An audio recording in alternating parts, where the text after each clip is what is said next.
Hello and welcome to another episode of Retrovaniacs. This is the first Retrovaniacs of 2016, and we did miss an episode we were supposed to do at the end of last year. We said we were going to do for Christmas, Die Hard Trilogy, but just because of the holidays and everyone's schedule, we couldn't get together and make the timing work out. So instead of doing a bad episode, which is I actually did record and thankfully deleted, where I try to do a show by myself, we decided just to skip the week for the holiday. We come back strong in 2016, not just with a brand new show, but also totally skipping Die Hard Trilogy. Maybe we'll hit it next Christmas. But instead, this week, we're going back to the Turbografx 16 again for JJ and Jeff. But before we get to that wonderful classic game, what have we been playing since last time? I forgot to introduce everybody. Surely they know by now. That's true. Well, you know what? I'm probably not going to edit that out. I'm going to keep it in. We'll ask what we've been playing to each other. I will ask first Jeremy Gregory. Jeremy, what have you been playing since last time? Hey, guys, it's been a while. I don't even remember what I was playing last time. I think me and Billy were playing Fallout 4 back then. Yeah. Not much has changed. I did beat Fallout 4, got through it, and continue to play it. Great game. I love that game. We'll talk about it later. But what I've been playing recently, as in the last couple of days, has been Shovel Knight. I saw that on sale on the Xbox One store for their Christmas holiday sale. Grabbed it since I am dumb and never played it back when it first came out. And it's really good. I feel like I'm really late to this party by saying that Shovel Knight is really good, but Shovel Knight's really good. I'm pretty sure you guys have both played it. So I think I'm preaching to the choir here. I definitely played it. I think I may have talked about it in one of the first episodes we did, or else maybe before we actually started formally recording, I may have said, hey guys, I want to talk about Shovel Knight, and I think you said you hadn't played it yet, so we held off on it. But yeah, Shovel Knight is excellent. It's one of the best not honest Nintendo games that would ever be on the Nintendo. I mean, it's clearly got some newer game mechanics in it, but it's a totally 2-button action 8-bit looking arcade game, like Mega Man style adventure game. It's amazing. I love it. Yeah, I really like them taking the whole the DuckTales style gameplay and putting it into a more action based game. It works out really well, and so I think I'm about halfway through that at this point. Probably going to put that away by the next show. And the only other game that I've been playing was another game that I actually got on the Xbox One sale, and that is Ori and the Blind Forest. And I feel like such an asshole for not picking this game up back when it came out. This is probably one of the best Metroidvania games I've played since Castlevania Symphony of the Night. It just, every aspect of it, it looks amazing, it sounds amazing, it's got a charming story and characters that go along with it. Also, really strangely hard. You don't expect that from a game these days, I guess. But I'm really enjoying that and playing through it. I don't know if Billy grabbed that or not, but definitely worth your time. Yeah, I certainly plan to. It's not often that Jeremy heaps praise upon something, so I usually have to take notice when he does. And I just don't know why I ignored it back when it came out, but finally saw it on sale, and I just feel like just a giant asshole for not picking that up when it came out and supporting that game when it did come out. But it's more than worth your time and just a great Metroidvania style game. Yeah, that's one I don't have a PS4 or an Xbox One. That's a game that, if I had one of the newer systems that could play it, or I would have had it immediately. That's the kind of game I immediately find myself playing. Anything that's a Metroidvania style game that's 2D, I'm there day one. And so that's one. As soon as I finally get one of the new systems, I will probably get that immediately. Should we start like a bet to see like how long it's going to take you to actually get a PS4 or an Xbox One? Depending on what happens in my real life regarding my job, maybe a long time. We'll find out some point when I start recording these every day, because I have a lot of free time. So we'll see how it goes. But right now, I really think I'll have a PS4 at some point soon. There's definitely enough games coming out this year that I want. But before we even get to what I played, Billy Holiday, what have you been playing? Well, and before I get into that, I think about the episode we missed, we can all just be honest with the reasoning for that. These two guys, after the last episode, I just can't pull them away from Mansion of Hidden Souls. They just, I couldn't get them away from it enough to get together to record. So I want to apologize on their behalf. Well, I was busy trying to transcribe that the plot summary that the guy yells at you in the basement you couldn't make out. It's just I spent months and months on it now, and I just can't piece it together. So it's your work's appreciated. But I have, much like Jeremy, not much has changed. I played through Fallout 4. I finished it up and, of course, continued on and plan in the near future to start another playthrough and make some different choices and whatnot. I picked up or was given an Xbox One for Christmas, and I immediately the day after that picked up that Rare Replay collection. Yeah, Jeremy Gregory, you hear the cheers from the background that he was so adamant about my picking up, and I have to say, I have thoroughly enjoyed it. I think it's the best collection of old games put together for a console yet. I played a little bit of some of the earlier games, including a skiing game, because I'm instantly hooked on any type of a skiing game, no matter how simple the mechanics of it are. I've started the original Banjo Kazooie, which I never played, and I gave Blast Corps a try, and I want to say, I feel it needs to be said, on the Rare Replay edition of it, they have cleaned up the graphics a bit, and they have tightened down the controls, and I found it still not a great game, but much more enjoyable. So you'd say the control is better than on the N64? Because I only did play it on the N64, and I didn't have a major problem with the controls except for the dump truck, but everything else was much tighter, I guess? Everything else was, and I like I told Jeremy when I had this revelation that it was so much better on there. On the 64, the dump truck, I could pull that move off 1 out of 10 times. On here, about 4 out of 10. So that's an improvement. That's a drastic improvement. Yes. I think that goes along with just it running at 60 frames per second. And I did ask Billy, did the frame rate really make that big of a difference on the Nintendo 64 version? Because I never played it, just watched some videos, but you can't really tell unless you play it yourself. But apparently it does make a big difference. It does. Well, the N64 controller in general, I was never a huge fan of. I know some people will swear by that it's one of the best controllers ever made, but I always thought it was a little wonky. So I can see playing it if you didn't have an N64 before or play it much before, haven't played it in years, that you'd find using a regular Xbox controller much, much tighter for a game of any style. So I can see that. Well, there are still people out there that swear that the Dreamcast controller is the best controller ever, and they are completely wrong. And the 64 controller is also mostly garbage. So I imagine being able to play that game on a much better controller with a higher frame rate is a more enjoyable experience than playing it on the original Nintendo 64. Well, we can fight about that Dreamcast controller comment some other time, because I don't want to talk about that today, because we're not going to talk about the Dreamcast at all, really, on this podcast. It's too far into the future of what we're going to cover. But since last time, I haven't played much else. I've been working a lot. So when last show I talked about how I had just started playing Xenoblade Chronicles X, I've put a lot more time into it. I think I'm about 30 to 40 hours into it right now. I did get my mech, which they call Skells. And a lot of people said they didn't really enjoy the game until they got their Skell. I don't really see that, because it's not like the game drastically changes, but it's almost like in any other MMO when you get a mount, right? It changes the ability for you to go places very quickly. You can skip over some things you couldn't have skipped before, maybe get to some areas you couldn't normally get to, but it doesn't change drastically how the game plays. The only thing I'd say is that it allows you to fight some things without getting other people involved that you couldn't have fought alone, but not like it ramps up your power by 10 or 15 times. It basically just means you can take some more damage, and your mech will actually immobilize single units at times so that the rest of your team can kind of just unload on things. But I really like it. I mean, if I wouldn't have played an MMO before ever, I probably wouldn't quite get what it was doing, but it's basically the best parts of World of Warcraft or Final Fantasy XIV without the actual need to talk to any other individuals at all, which is a bonus for me and my weird times I'm available to play. You know, I can play at 5 a.m. till 6 a.m. Well, no one's online then, but I don't need anyone to be online.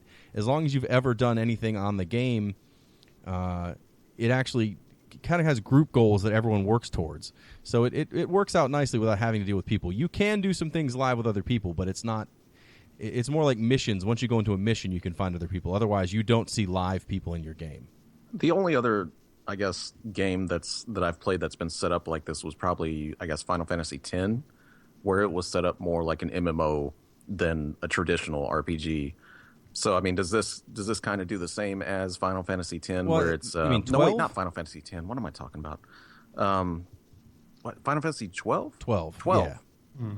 It's like 10's the least MMO-like game I can think of. Yeah, so. no. It was 12. It's the one where you've got the kind of big city, and you get like the contracts to go out and kill beasts, and it's kind of a very open world feeling. I'm pretty sure it's 12. It's 12. But is it kind of in that same vein, or are we just talking just straight up? We're trying to be an MMO, something like Kingdoms of Amalur. It's a straight up MMO style game. I mean, there's definitely mission quests that move the story along, but there's probably only a handful of those, and in between them are huge level gaps. Like, you'll finish the third mission and you'll be level 10 or whatever, and to even accept the fourth mission that moves the story along, you have to be level 20 and have finished these other mini missions you find in the town, the city. So it forces you to go out and explore the map, and you don't have to do a lot of the missions except for the few that drive the story along, but you'll want to do them, because if you don't and you just go out and kill things to level, it's going to take you years. But you can do whatever you want. I mean, the game is kind of designed so that you can either explore, and you'll kind of solve quests while you explore automatically. Like, if there's a quest to kill, they call them tyrants. It's kind of a large boss monster that is in certain quadrants of the game. You'll clear that part of the map out as if you had finished the quest, even if you never found the quest. So you can do enough things by just exploring and killing everything that you could make some progress. But if you also take the quest at the same time, I mean, you'll fly through levels. I'll just be fooling around and I'll get 3 or 4 levels without even trying. But it's exactly set up like an MMO. I mean, it's without those story quests, it's just you go to a message board and there are missions you can take, and then you go out and you explore different quadrants of the map you've not been to before to finish those missions. And a lot of time they take you to a point where you find other missions. But it's very good, but it's definitely, if you don't like the way MMOs are set up and you don't like pointless gather quests, this may not be the game for you, despite that it looks amazing. And it has kind of my favorite parts of MMOs rolled into one game. So, still definitely going to check it out. I do enjoy those kinds of games put into a single player space where I can enjoy that stuff without having to worry about dozens of other people playing around me. So I definitely still intend to pick that up. Well, the one thing they did with multiplayer that I like is that while you're doing your regular missions, instead of having everyone else run around, that you see live and get in the way or whatever, you'll go to specific parts of the map and you'll see people standing there, but they look like NPCs, but clearly they aren't NPCs because the rest of the NPCs have more involved names than just like, Thomas 14. But you'll go up to Thomas 14 and it's that person's character. It stays in your game for a few minutes. You can have them join your group, and then they just act with the same logic that the NPCs have, but you basically can find someone that has a different skill set than you've got, because you can look at their entire character and hire them essentially for the next few 10-15 minutes. So there's some neat tie-ins with other people without being forced to actively act with them. Although there are missions where you can basically sign on and go on these almost instance quests with other people, like World of Warcraft had. Either way, that's all I've been playing, though. I mean, every minute I can play something, it's either been that or Binding of Isaac, which pretty much I've logged more hours into than anything else in 2015. We'll see if that continues into this year. But I did take a break from playing it to play this week's game, JJ and Jeff, for the Turbografx 16.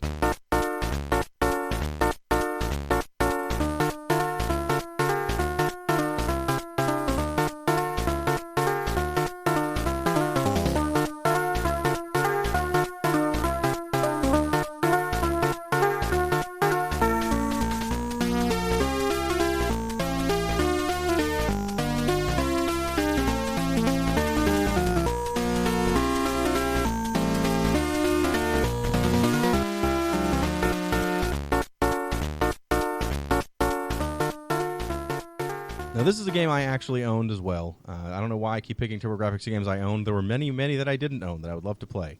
But this week's game, I was hoping would convince Jeremy and Billy to give the Turbografx another good chance. With each of these childhood games you revealed to us, I'm getting a glimpse into your childhood. and it explains a lot. Well, I'm so sorry.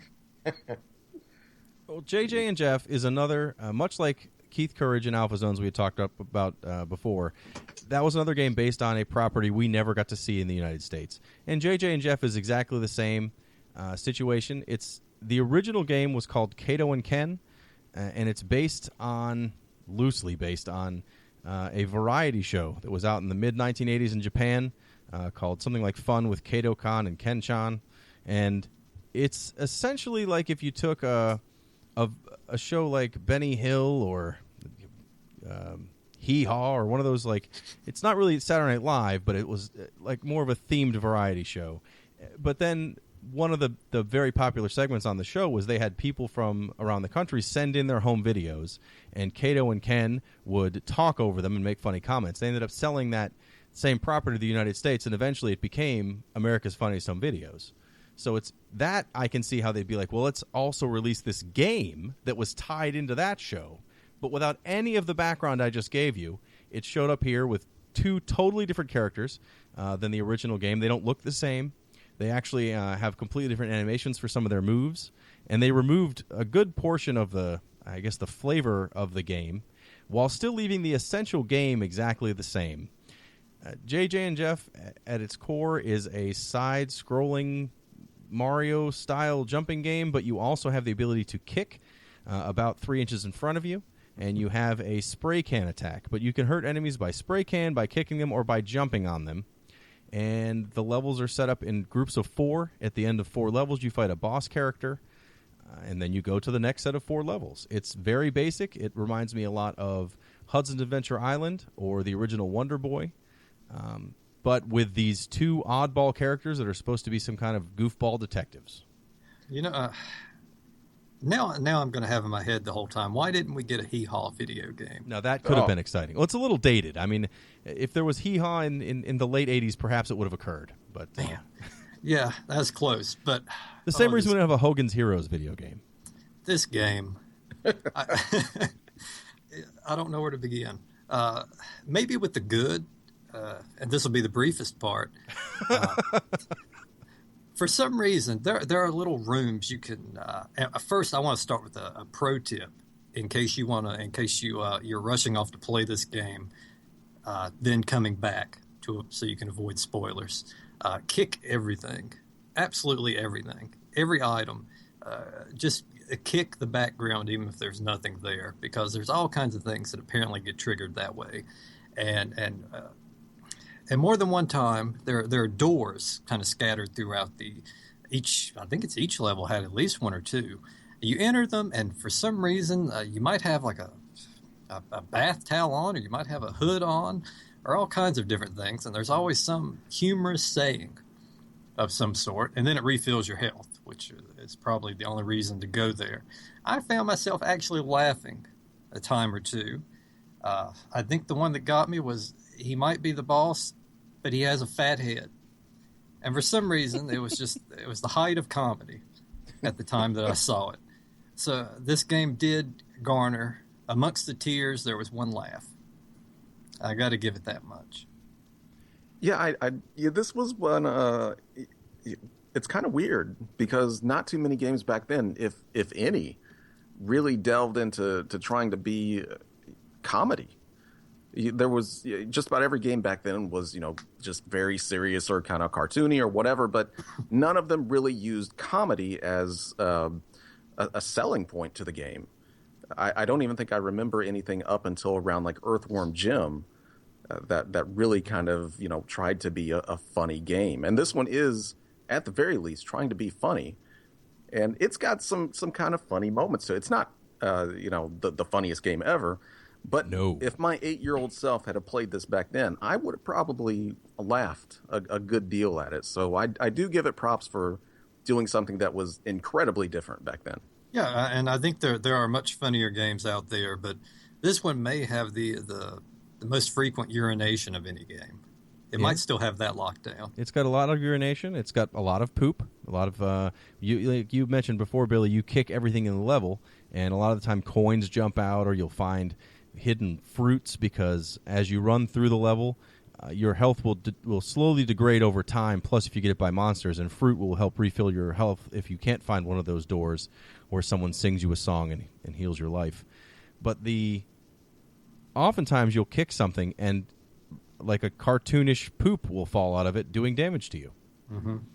And that happens a lot. It's not like it's once in a while. I'd say a good third of the time you're kicking things and poop is flying out of it. Which, again, at the age that I would have played this originally, at 10 or 11, it would have been the funniest game ever. But it still, at the time, was not a game I could say I logged a whole lot of time on. I just found it to be very odd. Along with that you just, things appear when you kick them and all the little hidden doors and such. It seemed very, very repetitive to me at the time.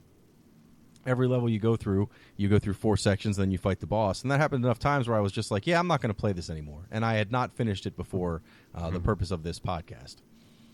Yeah, and this kick, I feel like we need to clear the floor so Jeremy Gregory can speak on this kick. The kick is, this whole kick mechanic is terrible in the first place. Just the fact that you have to run through these levels and essentially kick everything to find coins or whatever like that. And you would think, when I first started playing, I was like, these are just little power-ups. But as it turns out, there are certain stages where you have to find a key to make it to the next level. And you only find that key by kicking this shit. So if you miss a key, you're kind of out of luck. I mean, you've got to basically just kick around this entire fucking stage to find a dumbass key to get to the next stage. And I don't know why they did this. It doesn't seem like the game needs it at all. I mean, it's as straightforward as you could possibly be. And then the actual kick itself, as an attack, is almost useless. But you actually have to use it on the bosses because you can't jump on their heads like you can most of the other enemies. So there were definitely times where I would get to that boss and I would just... Basically, all the bosses in this entire game are the same. I'm sure we'll get to this in a minute. But the hit detection is so weird and that kick is so bad that you'll probably die just, even if you know exactly how to beat this boss. And if you play through the game, you've beat him like 4 times anyway. So it's just a terrible, terrible attack. And I just don't understand why they put that in the game and didn't focus on just having the jump as the main attack. But the whole kicking mechanic, the kick itself, it is complete bullshit. Well, it's very small. It's animated in such a way that it's not like it's a roundhouse kick or some like high kick or like the kung fu kick. Instead, it looks almost like you're dancing. Like you just kind of walk forward and one of your legs just flips up and kind of hits things about an inch in front of your character, if you're lucky, in a certain box. It's very hard to pull off effectively on a lot of things. I found, other than the bosses, if I didn't have to kick something, I would not. But I still think, as bad as that kick is, it's 1,000 times more useful than the spray can attack.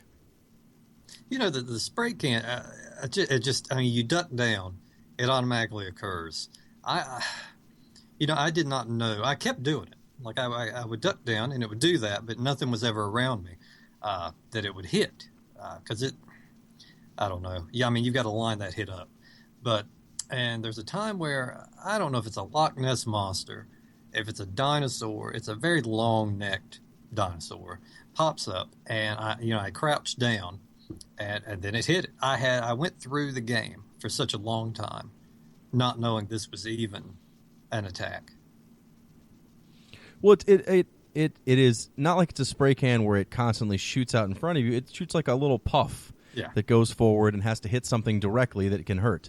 And much like the bosses that Jeremy had talked about, you can't kick the boss anywhere and do damage to it. You have to hit it in a certain spot. You have to hit it in this giant head. It's very obvious what to do, but the spray's too low to hit a lot of things. You can't kill the flying creatures. There's they look like giant bugs of some sort, and anything that's not right in front of you at the ground level, you can't use that spray for. So yeah, up until you actually randomly hit something with it, you never use it. It's totally worthless. Is that the only specific enemy in the entire game that requires the spray can to kill? Like the big dinosaur? I believe so. What makes that spray attack slightly more irritating is that in the original Kato and Ken version of the game, They literally changed the animation for the U.S. release. Instead of when you instead of that being a spray can, they literally just turn around and fart gas on people. Oh, that's so much better. Oh, come on. So it's not even like they just changed the heads on the characters, because the heads are giant and cartoony, but they actually changed that animation. So instead of turning around and bending over and farting at them, they duck down and have this goofy little spray can. That's a game changer. There's a good number of those.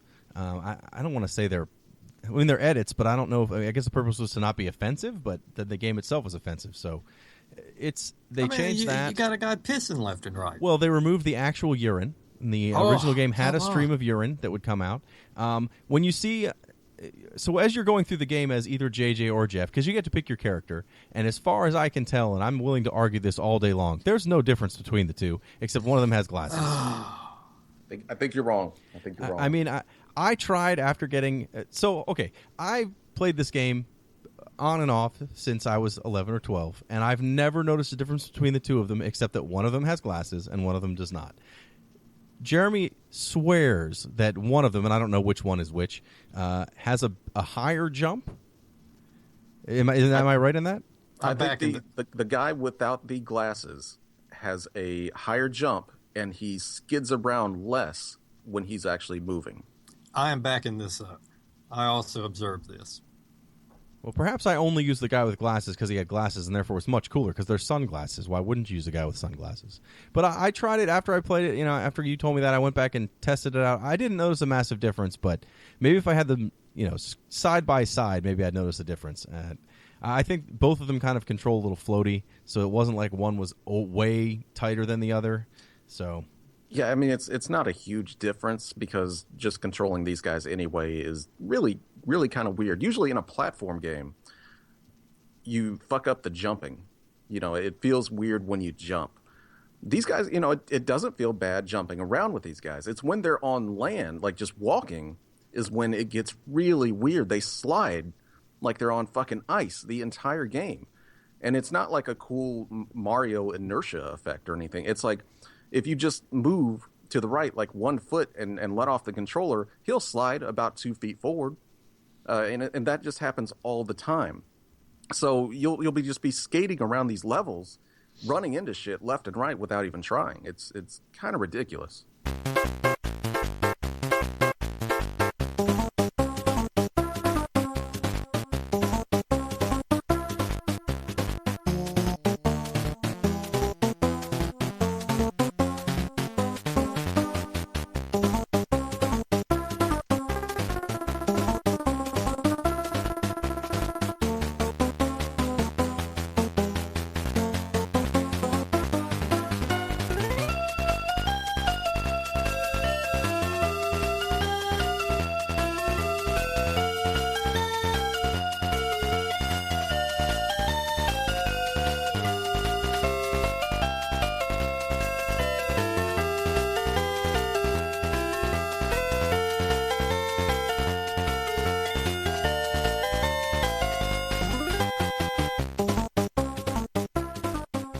So when you're running through the levels as either JJ or Jeff, the other one of those characters is often seen doing things like urinating on a lamppost or hiding in a trash can, or there's a couple times where you see them. It looks like they're hiding behind a bush to get you dressed like a wolf.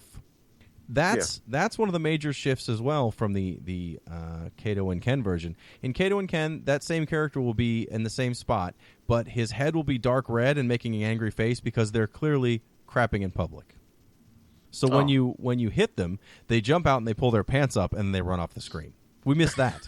These are all touches that would have made this game far more appealing to me as a kid and now. And all of them were removed. Yeah, I think it's kind of a neat touch that the other character makes an appearance in the game. I was under the impression that this was either a 2-player simultaneous game or a 2-player alternating game. But there's no 2-player, right, at all? Not at all. All right, so you just pick one of those guys, and having the other guy in the game is kind of weird anyway. But they're always trying to do shit to fuck you up, and I had more than a few times where my friend fucking killed me. He's usually by a trash can throwing Coke cans at you, just constantly. And sometimes if you get trapped in that, you're fucked. And there were definitely more than a few times where that guy just I couldn't stand even seeing him on screen sometimes. It's the most it's the deepest cut of all. It's got to be the worst way to die on there. It's the most infuriating because I mean these two. I don't know if have spoke of the story, but there's a guy missing and you're going to find him. That's it. And these two, they should be working together for a common cause. I just can't tell you how infuriated I was. One, when I realized this betrayal was taking place, but to die by it on more than one occasion. I'll tell you the angriest. I got, at this point in the game, there are springs throughout the level. And sometimes they're necessary. Red springs, you know, they work much like a spring would. They send you way up high, usually off the screen, and it's helpful to dodge certain things. But there are green springs. I didn't encounter a lot. Stay away from them. So I jumped on one of those. And the next thing I know, I think I was on maybe 2-4 as far as the worlds go.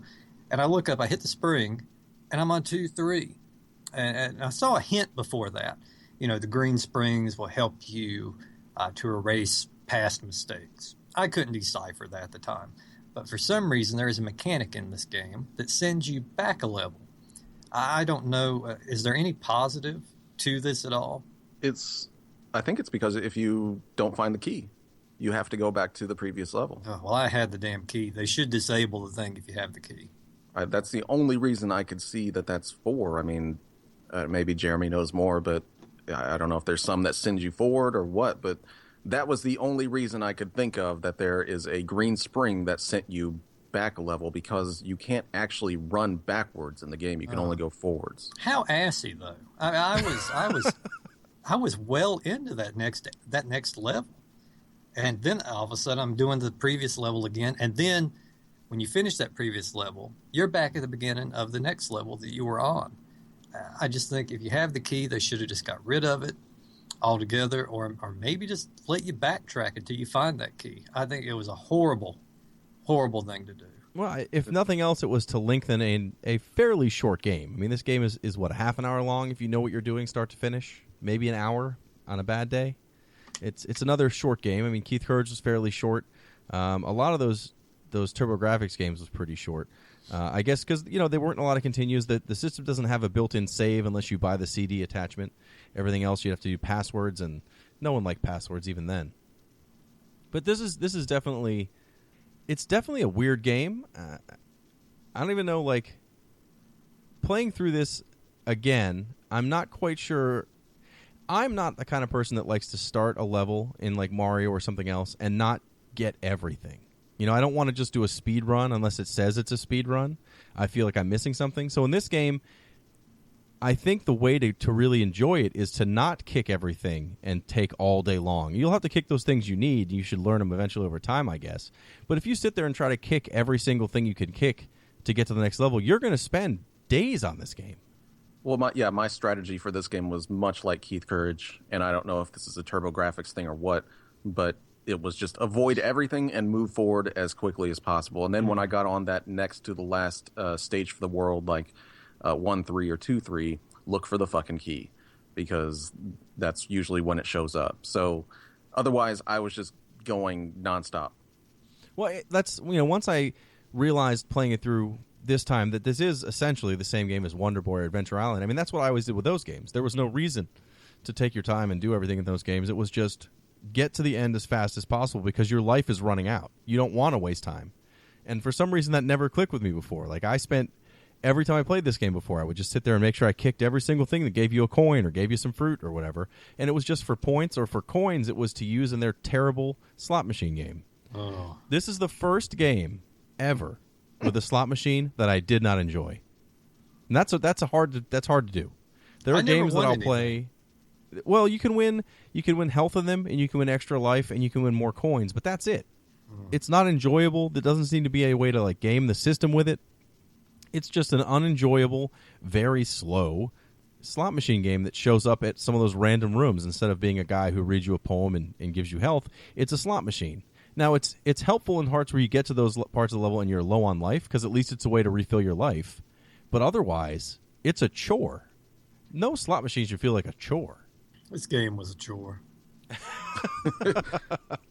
Speaking of things that may be a Turbografx thing, this is now 2 for 2 with games with characters that are like way bigger than they should be. Yeah. Like the sprites are big. They are huge, especially for a time when, this was kind of going up against NES games or something. But yeah, everything is way too big.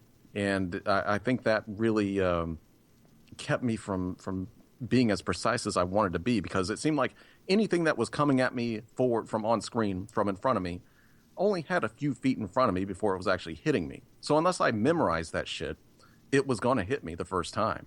And Keith Courage did the exact same thing. And I know back then it was all popular to have huge characters because, most games didn't do that. But this is just a detriment to the actual game. They should have been about half the size, and I think the game would have actually been a little bit more enjoyable. Yeah, I don't know if I'd say it's a Turbografx thing, but then as I think about that, Keith Courage, it's 3 for 3 because Splatterhouse, he's pretty big in that too. It works in that situation, but it's still a game where the character is about a third of the size of the screen. And then JJ and Jeff, they're also very big. And then thinking back to other games I've had on and off over the years, China Warrior, your character is about 2/3 of the size of the screen. He's huge in that game. And there's a Jackie Chan action game where he's about as big as JJ and Jeff. A lot of their games had large characters, and I don't know exactly why. Maybe it's just because the system could handle making a character that big. Maybe the Nintendo really couldn't do it well, and so this was their way to show off what their system could do over the competition. I don't know. But it's definitely, maybe you're right, it is a Turbografx thing. What is a Turbografx thing is how you asked if this was 2 players, and it's not. The Turbografx only had 1 joystick input. To have other than 1 character on a game, you either had to have a game where you trade off the controller left to right, which there weren't many that did that, or you had to buy a $40 multi-tap and additional controllers to play anything multiplayer. So other than their sports games and a handful of other games, they really didn't do a lot of multiplayer on the Turbografx at all. That's really weird. I think at the time, two controllers was the Famicom wasn't really. You had to daisy chain that together, but in the U.S. it was. I mean, Nintendo was 2 controllers. The Sega Master System was 2 controllers. The Genesis was 2. Everything that came out was 2, and for whatever reason, Turbografx was 1 by itself.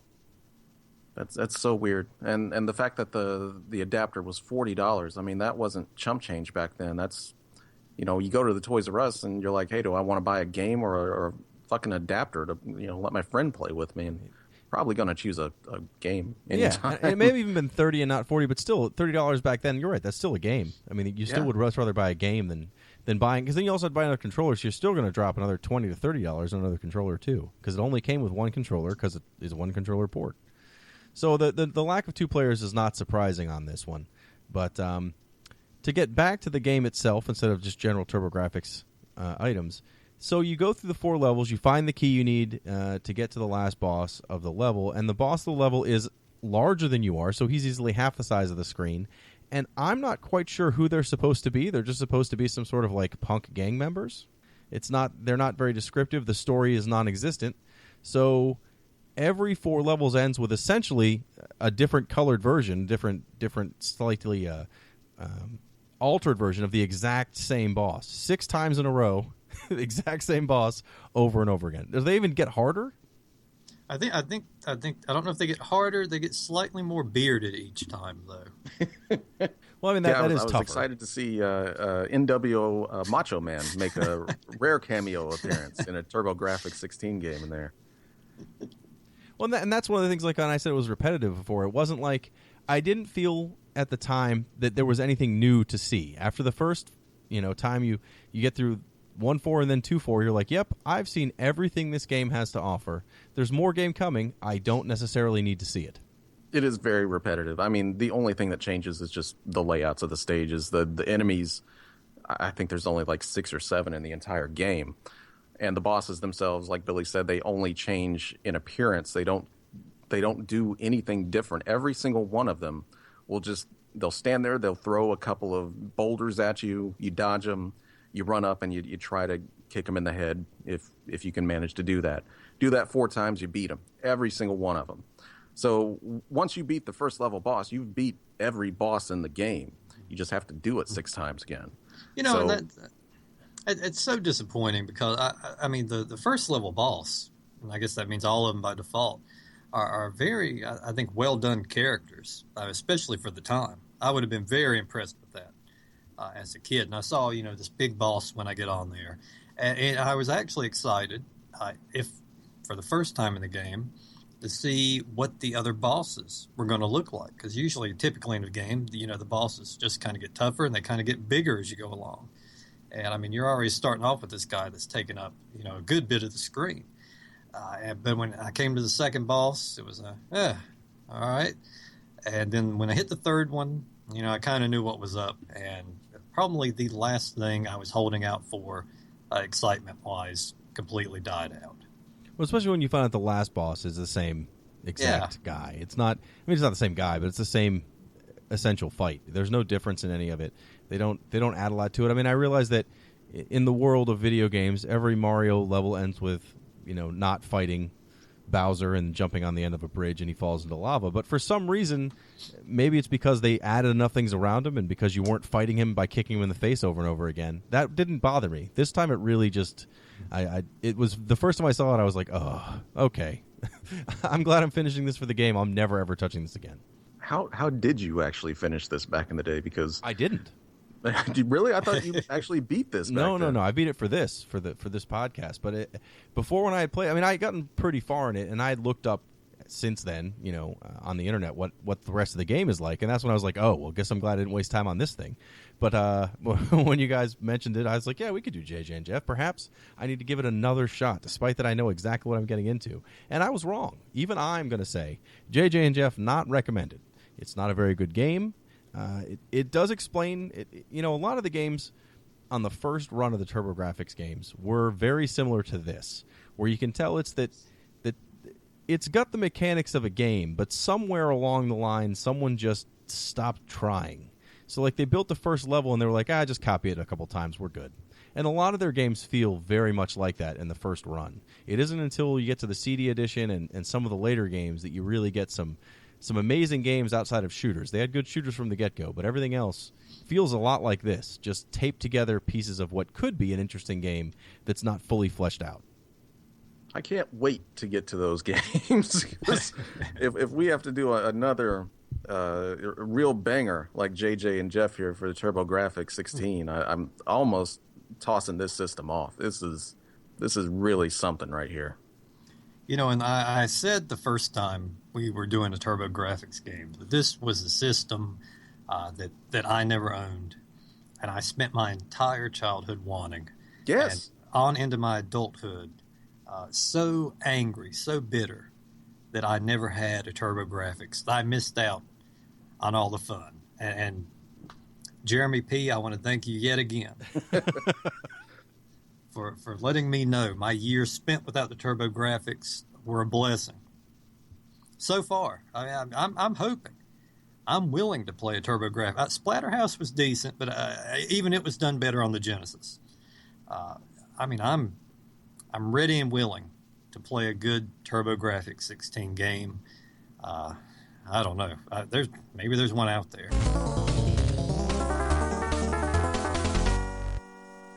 There are definitely some great Turbografx games out there, but we have not hit them yet. We will definitely hit them soon, but we will not hit them next week, because next week we're going to go to a new system, well, an old system, that we have not done yet on the show, so it's new for us, the Sega Master System, and we're going to try to take on Golden Axe Warrior. That's another one I have played before. I did not beat it before, and I'm looking forward to playing it now. That is available on the Xbox 360 and the PlayStation 3 Genesis collections. So if you're looking for next game, that's the one that's going to be. But as I said at the start of the show, this is the first show of 2016. And, instead of a listener question this week, I'd kind of just like to look back at 2015 and, what was the game you were the most, the best game for you in 2015, Jeremy? I kind of went the whole year, and it seemed like I played a total of 4 games. It just turned out that those 4 games were excruciatingly long. I played the ones that really stick out in my head were Bloodborne, Batman: Arkham Knight, Witcher 3, and Fallout 4. Those 4 games seem to have taken up my entire year. And for the one that I think that I like the most, it's probably Bloodborne. I think that game is one of the few games that I have really gotten so into that every little detail I could find or search out for, I was just obsessed with it. I wanted to find out everything I could about that game. Mm-hmm. The setting, the monsters, it was so great. And I know you're a big fan of the Dark Souls games and stuff like that, and Bloodborne is just that and so much more. I enjoyed that game a hell of a lot more than I do the Dark Souls games. But yeah, that one was I was obsessed with that one. Is it just the mechanics of the Dark Souls that you weren't really into? Because as far as the background and the little tweaks that make you hunt things down and try to figure what you can on your own because they don't tell you anything, that's what I loved about Dark Souls. No, it's more so that Bloodborne is much faster paced. Like, it's much more offensive than it is defensive. You don't even get a shield. You can get a shield, but literally the tooltip for the shield is like something like only weaklings use this. It wants you to go at things and just head on. You've got a dodge that you can use, and all the weapons are very much designed for just going at someone constantly. There's more of a defensive style in the other Souls games that I enjoy. I like those games, but something about Bloodborne and making that style of game faster really appealed to me, and that was one of the big things that really drew me to that game. Mm-hmm. Well, I thought for a while what my favorite game from last year was, and unfortunately since the beginning of December all I played is Xenoblade Chronicles. My original thought was, it's clearly Xenoblade Chronicles, but that's not the best game of 2015. I'm not going to come back to that game after whatever time I'm done with it and probably play it again anytime, remotely after finishing it, because it's an MMO. I'm going to do everything I can, spend a lot of time on it, and then be done with it. But the one game I bought last year that I'm going to play over and over again, even if it's just in small bursts, is Mario Maker. I think Super Mario Maker is the most interesting game that came out last year. I think that overall, it's the game I'll play the most for the next year that came out this year. I mean, Nintendo keeps adding little things to it. They add new graphics you can use. They've added checkpoints in. They've added their own, they're like event levels where every couple weeks they put out a new level that's either designed by Nintendo or someone they send a level to design to, and it gives you a new skin for Mario if you beat that level, and some of them are pretty hard. I mean, as long as they keep putting time and effort into keeping the community moving, I think that's a game that's going to last me for the lifetime of my Wii U. Unfortunately, I don't have any of the other new systems, like I've said several hundred times. So my limit of what was the greatest game of 2015, very narrow. But I'll tell you, before I go on to mine, Mario Maker is way up there. And I'm very, very pleased and kind of surprised by the amount of support Nintendo continues to put out for it as far as content goes. But I felt like I played a lot of games this year, but not a lot of them stand out when I think back. I've actually probably played through the most games this year I have in 2015, obviously, that I have in a long time. But like Jeremy, I had a few I spent a lot of time on. Arkham Knight was an excellent game. Fallout was a late entry that almost was my favorite one. And, eventually once all the DLC comes out for that, I'm sure I'm going to be playing that throughout this year also. My favorite one still, and it's probably the one I put the most time into, was that Metal Gear Solid 5. I know it's one of those that people either loved or hated. I really enjoyed it as a longtime Metal Gear fan. I was completely satisfied by it. And I'm still playing it now. I'm playing the online portion, and I'm also kind of replaying some of the older missions and still unlocking some of the new gear. And that was it for me, because I love stealth games, and this was probably the best stealth game to be made yet. Well, I know a lot of people share that opinion, Metal Gear Solid 5 being Game of the Year. Pretty sure it'll win Game of the Year in many of the, I guess if there are still magazines, but definitely internet sites, and, I'm sure Kotaku will put on their top 10. I don't want to do what the worst game is, because that's always very subjective, but what's the most disappointing game for you that came out this year or that you played this year? Billy? The most disappointing, and this is, I think this one probably hurt the most, and this is not 2015. This was like a November, December 2014 release. But I am very cheap and almost never buy games immediately, and I wait until they're extraordinarily reduced in price before I pick them up. But actually, I borrowed this one off my son, who was kind enough to lend this to his father, and I should have suspected, because he was lending this to me about a month after it came out. Usually he holds on tight to those things for several months until he's finished, but he was more than happy to let me borrow this one. And this was that Watch Dogs. And there was so much hype surrounding this game, and it was one of those with the real delayed development, which is pretty much an awful sign, but for some reason I still ignore that and keep my hopes up. And it came out, and everything leading up to it showed this just remarkable kind of revolutionary hacking mechanic in the game, where you pretty much could do anything with any of the electronics in your environment. Like if there's a high-speed chase, you could immediately change the traffic lights, so the person chasing you would get caught in traffic. There are all kinds of things, but when I played it, I found it was nothing more than just you hit a button, sometimes something blows up, traffic lights change, but it doesn't really affect anything. And just everything from the voice acting to the controls to everything, it just kind of gave off the impression that they knew they couldn't keep people waiting forever. This is what we got. It's not what we promised, but it's what we're going to put out. And it really showed. And I got maybe at best maybe 4 or 5 hours in, and I was done, and with no real desire to ever go back. Well, thankfully I didn't play that. Did you play that one, Jeremy? I did. I actually played it quite a bit, and I think it just kind of came out in a time where there wasn't much else to play, or I didn't have anything else to play. So I ended up beating it. I think I came pretty close to just 100%ing it. I did all the terrible side missions. I didn't do the whole collecting the songs thing, because it's just not worth it. It's got some interesting ideas, but it really just feels like a really generic Grand Theft Auto with a couple of little things in it that stand out. And the hacking is such a missed opportunity for that game, because it could have been amazing, but it just turns into just a really basic button mashing puzzle, kind of like the hacking in BioShock 1, but not even as good as that.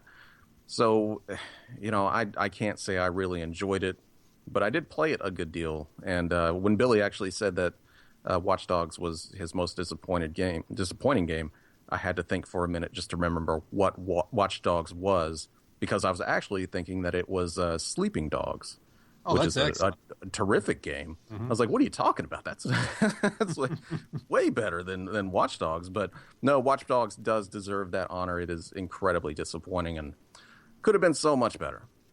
So what was your most disappointing game of 2015, Jeremy? Well, this one might actually put Billy to bed right now, because it was Metal Gear Solid 5. Oh, come on. Well, that's actually causing people to unsubscribe from the podcast.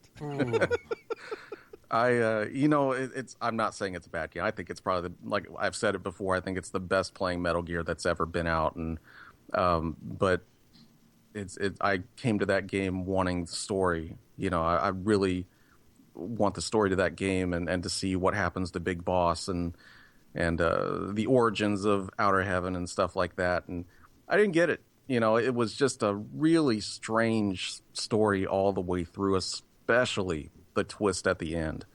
That is probably one of the more disappointing twists I've ever seen in a game. Did you think I felt the opposite about it? I was all right with it. I mean, it's neat what they did, and that's a hell of a twist to pull on somebody. And I was actually kind of suspecting that whenever you first start the game. I don't want to spoil anything for anybody that's not played it. But there's definitely a hell of a twist at the end that you could probably see coming from a mile away. And the only reason I found that disappointing was that wasn't the game I wanted. I wanted the other game that was happening apparently somewhere else. And what I got was a very good stealth game, but it wasn't the Metal Gear game that I wanted, especially after Metal Gear Solid 4 and just how amazing and crazy that game was. I don't know why I've never been... I mean, I want to like all the Metal Gear Solid games. I just... After the first Metal Gear Solid, I just can't get into them. I don't know why. I bought the collection with 2 and 3 on it for the Vita because I thought, well, now that I have a Vita and all this time where I can play a game like that, I can't get into them. I don't know what it is about the game that it's not clicking with me. So, I mean, I guess I can see that. That might not be exactly what you want it to be, making it the most disappointing. I couldn't think about something that I was really disappointed in this year because I only own a Wii U. So literally everything except for Mario Maker is disappointing in 2015. There's not, I bought Smash Brothers because there wasn't much there. I hate Smash Brothers. I mean, I like this iteration of Smash Brothers enough, I guess, but it's not the kind of game I like. I'm not a big fighter anyway, but even when I did like fighters, that game is too much chaos. So it's not really my kind of fighting game even. There aren't a lot of other good games that came out this year for the Wii U. Even Xenoblade Chronicles, like I talked about earlier, I'm loving it. I'm enjoying it. But it's not what I thought it was going to be when I first heard it announced at all. I mean, it's nothing like...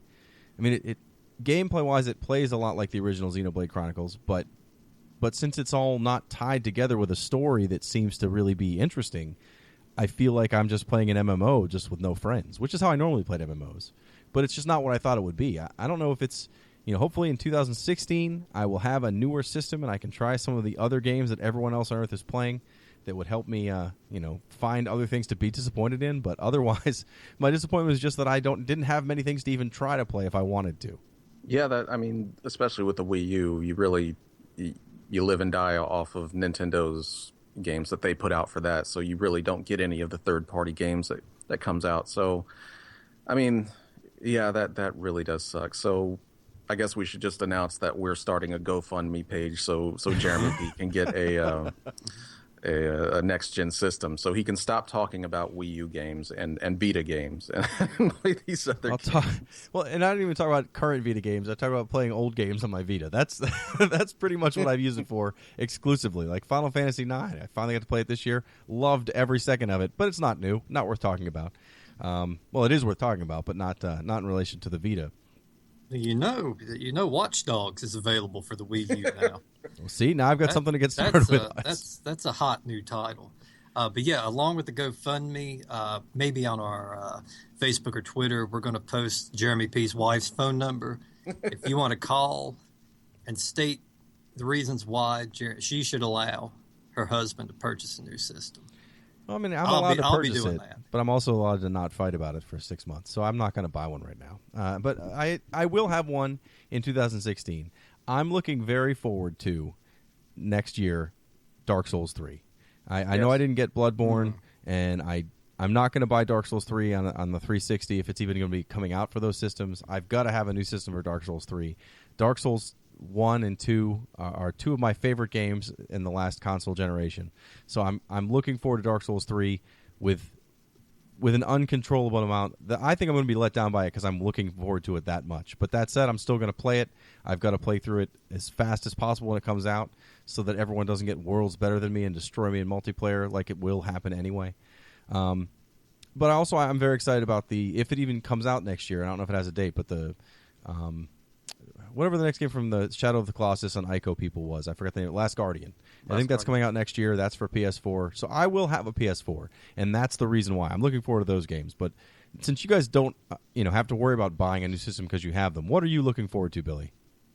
Oh, I'm looking forward to that No Man's Sky. Everything I see about that seems very interesting. I mean, I don't really know a ton of details about it, but there is a great amount of hype behind it. Everyone is very excited. So with all that in mind, I'm going to predict that's going to be my biggest disappointment of 2016, more than likely. But no, I'm keep the Wii U, keep the thing going, because we're going to get some Zelda this year. Hopefully, the new Zelda for the Wii U will come around. They still haven't given it a date, but I think they have locked in 2016. I'm sure it'll probably be towards the end. But that's even with the other systems I have, that's the one this year that I am looking forward to the most. And the good thing about Zelda games, the main Zelda games is there's very little room for disappointment with those. They usually knock it out of the park with those. Well, if nothing else, you get that HD remake of Twilight Princess coming out. That's right. Which I don't know if I think is a good thing or not. I like Twilight Princess enough, but I also remember many times in that game where I was just like, why am I playing this? Except I only had one game for the Wii U, and it was that, or the original Wii, so I played it. So, Jeremy, what is it you're looking forward to in 2016? I think it's a game that I'm going to get here fairly soon, and it's Street Fighter V. You don't get a Street Fighter very often, and this one, from everything I've seen, even the new characters, which I generally dislike, when they bring out new characters in Street Fighter because they're all terrible except maybe one or two. This one looks like it's going to be great. I really love the art style in it. It's definitely got a more, I wouldn't call it Western style, but it's a more a gritty style than what the super anime style that was in Street Fighter 4 and what Capcom's been using for their fighters now since like the beginning of the 360. So I'm super excited for that game. That is high up on my list, and I believe that comes out here in the next 3 months or so. I believe so. That one will be that one's definitely up there. And speaking of getting myself set up for disappointment, I'm really looking forward to that one PS4 exclusive Horizon Zero Dawn. And I don't know if you guys have seen any video of that or the trailers, but that game looks amazing. It looks like an action RPG set in a post-apocalyptic future where everything's kind of grown over in jungles and forests now, and you are playing this this girl that kind of, they have technology, but they're still using bows and stuff like that for some reason, and you're actually fighting robot dinosaurs. So that game, if anything else, it looks absolutely amazing in those trailers, and I'm really hoping that it ends up being as good as what it looks. So, I really don't have much hope for it because usually the guys that are making those games, I don't think I've ever really liked a Guerrilla Games game. Mm-hmm. So we'll see. Let me ask you: Street Fighter V, is Vega back? He is, and he will. I will not be playing you in Street Fighter V. You've never seen anything so cheap. Never. I can't promise that he's up to par with my Street Fighter 4 Vega, but I've got high hopes for him as well. Well, I believe I'm the worst Street Fighter player on Earth, so I will probably still play it, but I will not be good at it in any way, shape, or form. So I can look forward to losing to everybody as every character. I do want to mention real quick before we go, especially with all of the Wii U talk that we do, none of us ended up with Splatoon, did we? No, I tried the demo on the demo weekends, and it didn't click with me at all. I can see how it would be a lot of fun, but it's not the kind of game I'm going to put the time into to be good at it. Yeah, and I didn't get around to the demo. It was always at odd times for me, schedule-wise.